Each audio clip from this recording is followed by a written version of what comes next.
Hey everybody! So 5.5 years ago, I started getting much more involved in doing tutorial videos. And about 5 years ago, there was someone that I had been working with in the past who made a pitch to have a partnership with a new board repair business. So rather than my company doing board repair, my company would just handle customers and do the basics, and we would have a separate company that was solely based on doing board repair business to business, and it would specialize in it. And since we were specializing in it, it would be a more productive and more profitable business. Now, at some point, he started to get a little bit agitated at the fact that I was doing YouTube videos for several reasons. He was irritated because he thought I'm showing other people how to do what I do, so therefore I'm making the company less competitive. But also at some point he was, saying when you're editing or when you're explaining how to do something rather than drilling through it quickly, you could be spending that time calling up a school district. You could spend that time going door to door to recycling firms, but instead you're wasting that time on YouTube, which looking back 5 years later, he actually had a point on, because my last corporate or educational customer is from 2014. They still send stuff every now and then, but the last time that we got that type of contract was 2014. But above all, you're teaching our competition how to do what we do. I don't like this. You need to stop this if we are going to have a working business relationship together. And I was kind of curious what I should do. Should I bail on this entire concept and just say, screw it, I'm going back to my main company, I'm going to do my board repair there? Or should I listen to this? He's got a point. So I reached out to someone on a YouTube channel that I had been watching for about 3 to 4 years in a similar industry, and he gave me this answer. And obviously, you know what decision I made after watching this video, because you see what videos I'm posting and you see the company name that I'm using. But I just wanted to go back to this, and somebody sent me a link to this and asked me if I remembered asking this question in this YouTube video about 5 years ago, and it was a little piece of nostalgia. So this question comes from Lewis R. And it's a bit of a long one, but we'll go through the whole thing. So my store repairs Apple motherboards at the component level. There's so much profit in these 10-minute jobs that bill $200 to $400 that I'm starting a new company to handle the work. So basically, when we talk about the component level, he's talking about doing things like fixing capacitors and that kind of stuff on motherboards. My partner disagrees with my social media marketing strategy. I upload unedited videos of my work and include explanations. I break down advanced electronics and signaling in a manner that every man can understand. Other videos in my field are useless, unhelpful promotional junk and are 10 times fast-forwarded with no explanations. He believes I am encouraging and educating other companies that will become our competition. He argues I am empowering potential clients to do this work themselves instead of send it to us. His fear stems from having brought an idiot's business from $12,000 a month to $70,000 a month after working there for a few months. He doesn't want to repeat the experience of helping an idiot become his competition. His proposal is that videos should show just enough to prove that we can professionally and competently carry out the work without giving away advice that would encourage competition. I believe the opposite. Since I started doing these videos, my revenue for these repairs has skyrocketed. When you show others how to accomplish something for themselves, I feel it builds trust and authority in a natural way, and that this is the most effective form of advertising. There is goodwill involved in the act of publicizing the mindset and workflow I use to solve these complex problems. The goodwill is the first priority, with advertising being an afterthought. People have been responding to this in a big way. Many new customers have chosen to move my business from the competition since I started uploading these videos. My competition are 35,000 square feet, top of the line looking space with equipment to match. I have a dinky 200 square foot messy office with holes in the wall and self-built furniture, and my rates are 20% higher than those other more professional companies. The fact that clients put more faith in me than these established companies, to the point that they are actually switching over to using me, convinces me that goodwill-based advertising is the right path. I believe enough in this project that I've put everything else in my life on hold for the past 6 months to pursue it. It's something I felt from the beginning was one of the best ideas I've had in my life,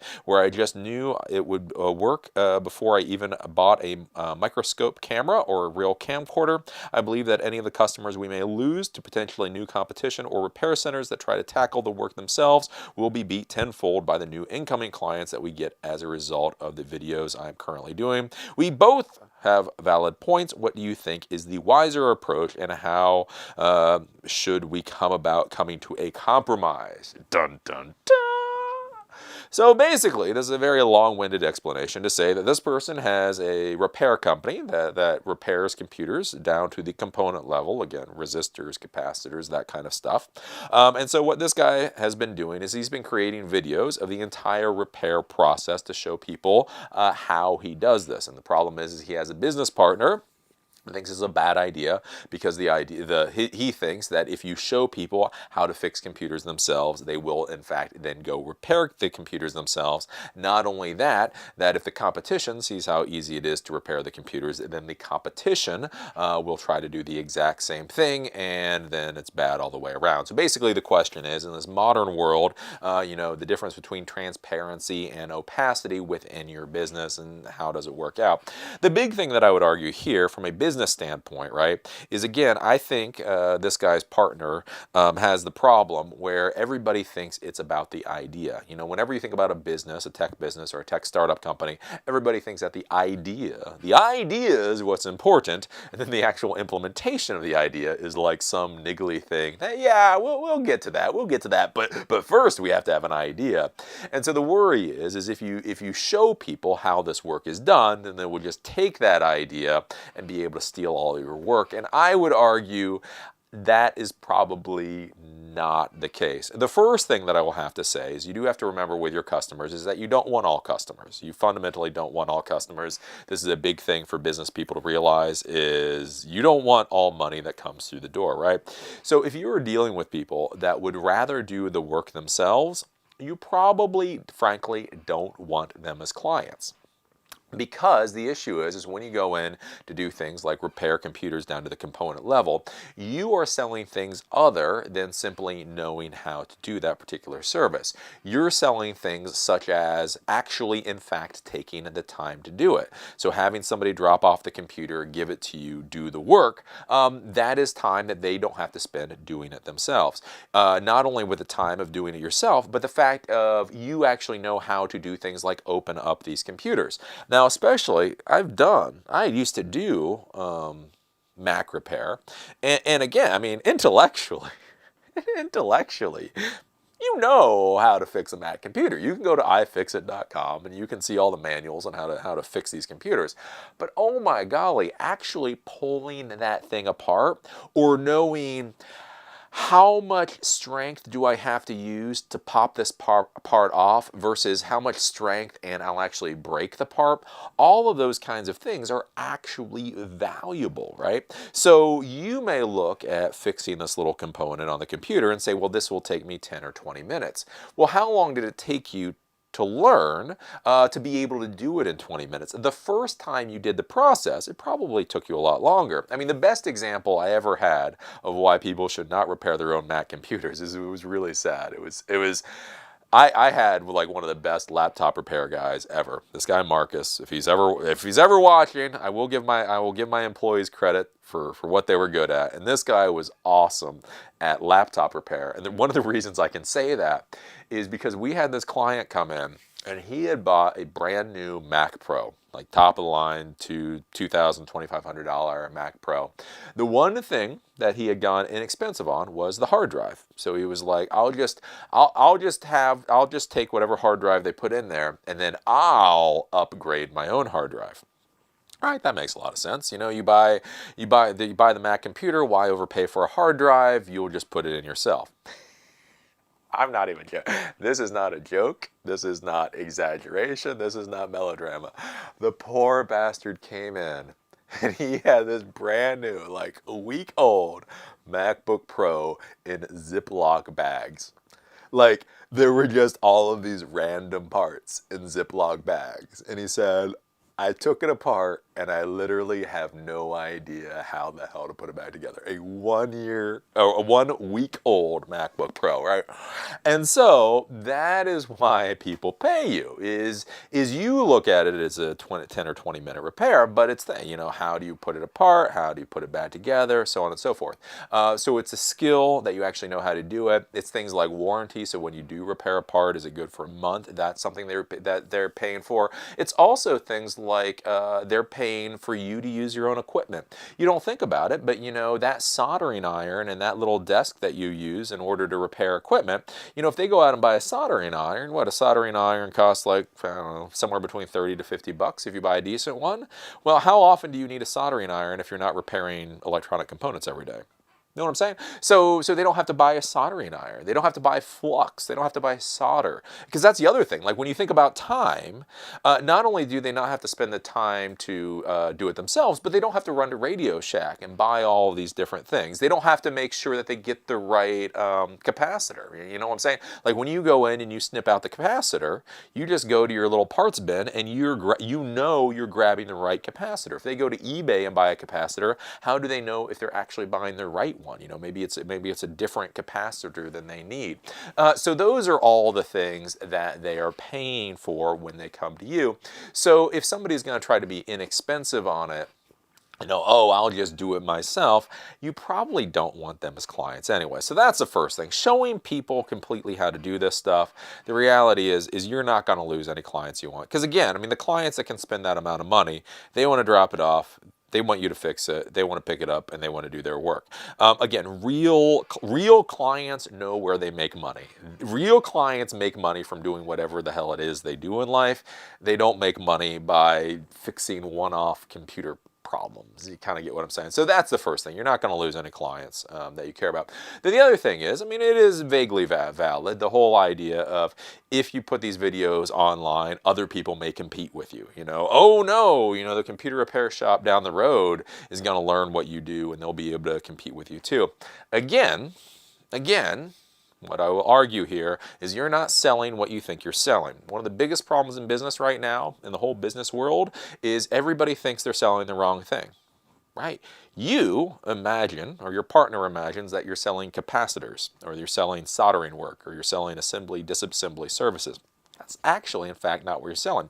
You're selling the overall process. When people walk into the shop, you are selling whether or not they like you. You are actually selling the hello. When somebody walks into your shop and you go, hey, how are you doing? They are, in fact, paying money for you to say, hey, how are you doing? Like everything that embodies the business transaction is what you're selling. So realistically, even if somebody down the block learns exactly how to do what you're doing, what you need to think about is how can you make this process seamless enough for your clients that they wouldn't even think about going to somebody else down the block. Again, even if it's $10 or $20 off, I'm telling you guys, it makes me so frustrated because people don't really don't realize this, but I'm telling you, in the professional world, there is no professional that I know that cares about $20 one way or the other.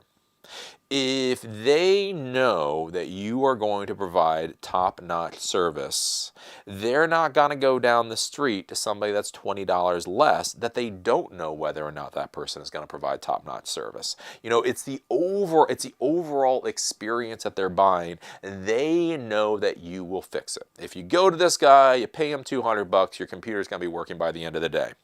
You go to that other guy, you pay them $150, and who the hell knows what's going on, right?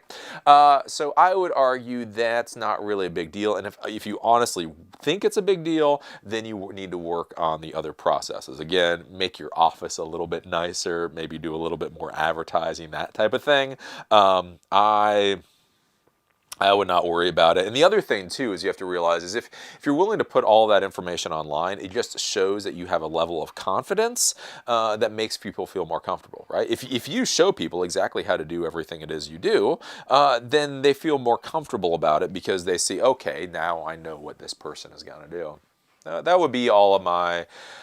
That would be my thought. I would argue in the modern world, transparency is probably one of the best things. Again, it's not, you're not selling the idea, you're selling the execution. I suppose that is the best way to think about it. What you are selling is the execution of the idea. And so as long as you can execute the idea better than anybody else can execute the idea, you'll be fine. I don't know, maybe you'll be a couple $100 up or down, but I would argue overall, It is the execution of the idea, and that's what I would say. So that would be my argument. I would say don't worry about it. Keep putting your videos up. And the other thing too is that you have to think about is you've always got to be thinking a couple steps down the road, right? So component repair is awesome now, right? At some point, it's not going to be awesome. Well, is that 6 months from now? Is that 6 years from now? I don't know. You probably don't know, right? But at some point, what you're doing right now is no longer going to be a cash cow, right? At some point, what you're doing right now is going to be a money loser. And the question is, what do you go to next? Again, you know, people went from building computers to building networks to building web applications, right? You know, you keep moving through different technologies to find what will be most profitable now. One of the things you have to think about is if you put these videos online and if you show people what you can do, that is also advertising yourself. Again, this is one thing people don't really think enough about, is you always think about advertising your product, you're advertising your business. You should be thinking about advertising yourself. Because again, as IT people, as the mercenaries we are, you know, in 2 or 3 years, it may not be necessarily be what business do you want to go into, but somebody may come to you, say, hey, I see what you've been doing, I see your YouTube videos, I'm willing to pay you more as an employee, as a CEO or CIO or something like that, than if you ran your own company. And you're like, huh, that might sound good. Kind of get what I'm saying there? So yeah, I really don't see there's anything that I don't see any downside transparency. I really, like, truly balls to the wall at the end of the day. I would argue if you're honestly worried about transparency, then you've got bigger problems. You know what I'm saying? Like, transparency is the nail in the coffin. It's not the first nail in the coffin. You know, it's the straw that breaks the camel's back. It's not the bale of hay that is already on the camel's back. If you get what I'm saying, like if transparency actually matters to the point where you think the business will fail or it'll do damage to your business, what I would argue is you've got so many effing other problems that transparency is still not the issue, because you need to go fix the other problems. You kind of get what I'm saying there? So that would be my argument. Keep being transparent, again, especially if you enjoy it. And yeah, that would be my argument. Yeah. I would say no downside with transparency that way. Yeah, no. One of the cool things about keeping a journal of any kind, or just going back to stuff like this and reading what you wrote, is that you can understand the way the world works a little bit better. You know, was I being too paranoid, or was I being cautious? Was I being nice and generous, or was I being a fool? Was I being mean and evil, or was I just responding in kind to somebody who was being mean to me? You know, you can go back through all these different situations throughout your life, and then now that you actually have the truth of how things worked out and played out in the real world, you get a better understanding of all those impulse thoughts that you had, and which ones are correct, which ones you probably should follow more, and which ones were complete BS. And you also get a better idea of when people are giving you advice, which advice was the good advice and which advice was the bad advice. And here I think Eli gave some pretty good advice. And all the people that I remember speaking to that said, this is terrible for your business. Absolutely terrible. Why would you even consider doing this? When I had about 1,200 subscribers and 3 employees.